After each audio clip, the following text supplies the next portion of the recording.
Hello friends, in this video we will learn how to install Python on your machine and set up the IDE environment so you can start the coding.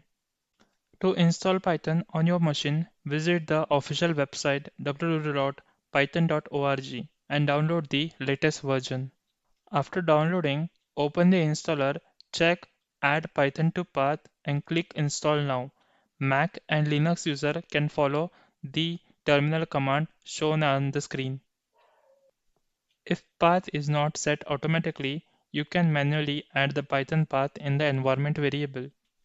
Now, check the installation by typing python-version in command prompt or terminal window. Now we'll download and install the PyCharm IDE as it is lightweight and beginner friendly to code any Python program.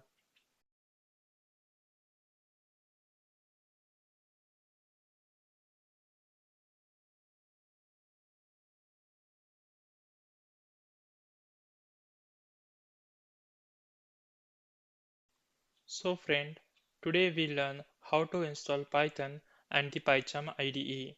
In the next video, we will start writing our first Python program. If you found this helpful, like the video, subscribe to the channel and press the bell icon. Stay tuned for more Python tutorial. See you in the next video.